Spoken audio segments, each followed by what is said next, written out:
This video is 100% opinion. I'm not trying to be edgy or play devil's advocate or be a contrarian, but trying to facilitate a healthy discussion regarding a controversial topic in online multiplayer games. So please do not get butthurt if our views do not compare. If you agree with me, then cool. If you disagree with me, then even better, because we can discuss our differences. Ain't nothing serious, because at the end of the day, it is just video games. Now let's get on with the video.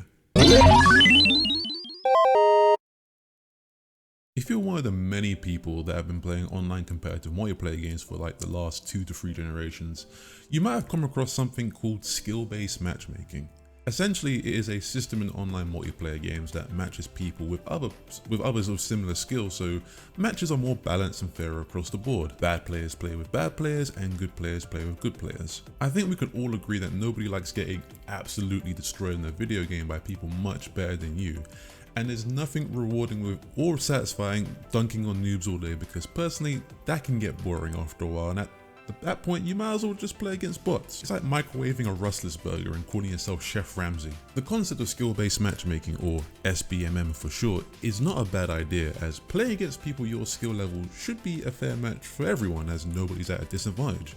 And you won't feel as if you have to carry the whole team on your back to victory because nobody else on your team is equal to you and you had the horrible misfortune of being paired up with 4 to 5 Helen Kellers. Oh, boo-hoo, poor you. However, despite this sounding like a very fair system, it has been the topic of controversy for perhaps the last 2 to 3 years from several gaming communities such as Apex Legends, Fortnite and Call of Duty. Predominantly from Call of Duty community in recent times, following the whole Modern Warfare 2019 conspiracies of having very strict skill-based matchmaking that has been somewhat confirmed by big YouTubers running many experiments and tests. A lot of pro COD players and other pros from different communities feel that the system punishes good players by making it so they can only play against the best players in every match, making it play like a tournament setting with very little wiggle room to stray away from the meta. And for those who don't know, the meta is an abbreviation for most effective tactics available. Now, I agree with this and I do not agree with this. I do not agree with this because I don't feel that a game is actively punishing you for being good. Like, you wouldn't say a heavyweight boxer is being punished for having to fight against another heavyweight boxer. Like for example, if I was to get into a fight with someone twice my size and proficient in jiu-jitsu and get beaten up, like, I'm not gonna scream, I wasn't even trying, like, this is my Smurf account. But if you're good, then you should play against good players. But I do agree that playing against good players all the time can probably be boring, repetitive, and restrictive to having to stick to the same 3 good weapons and setups every game.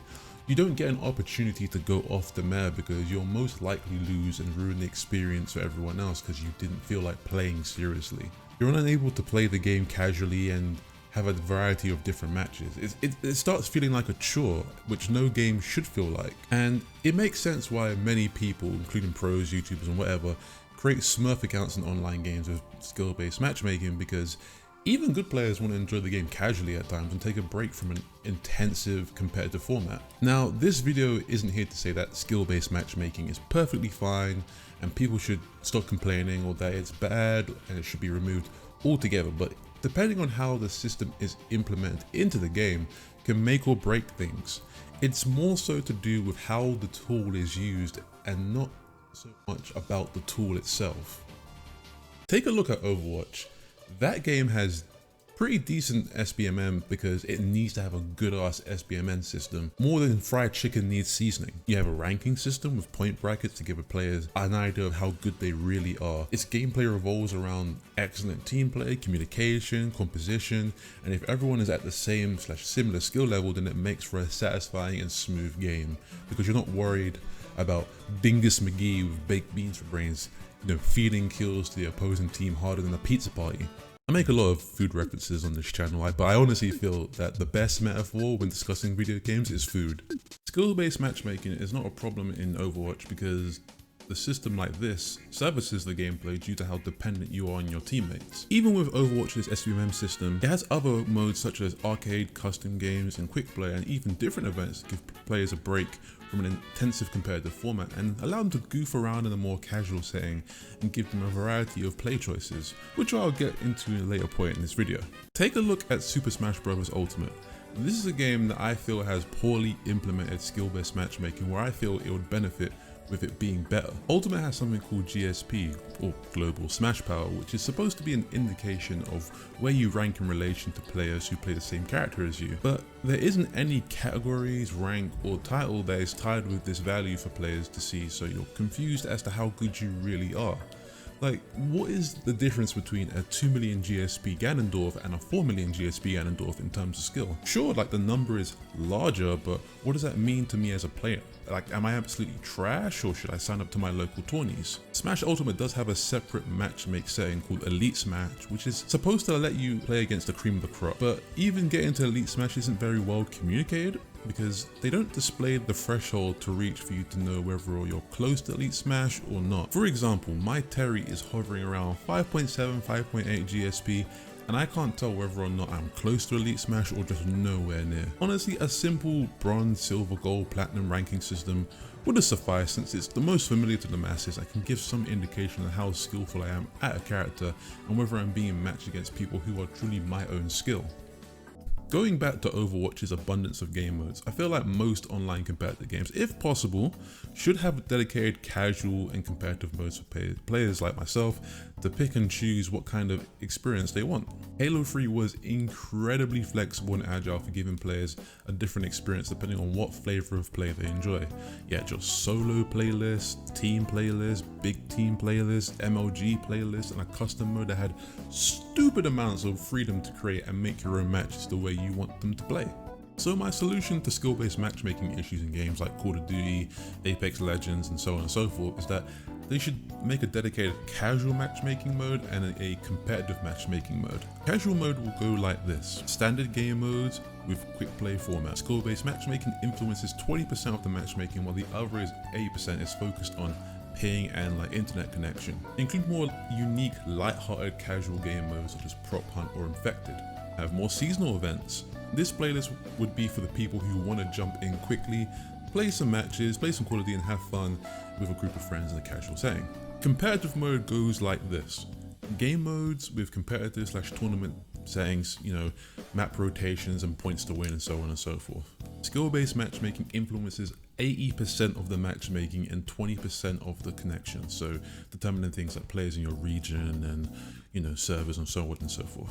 Have a ranking / elo system that resets every season, just so people have a nice rank towards their name. And exclusive cosmetics for weapons and characters depending on where you place in the season. So this playlist will be for the big boys, the really big tough guys online who want to flex their skills and give them something to work towards so they don't get bored of playing a casual setting. Because personally, sometimes I do get bored of playing casual, sometimes I want to work towards something. Plus, not only will they have a nice shiny rank to display skill, but casuals get their fun factor, pros get their ranks, plus nobody is restricted to either format. And I think that sounds fair, right?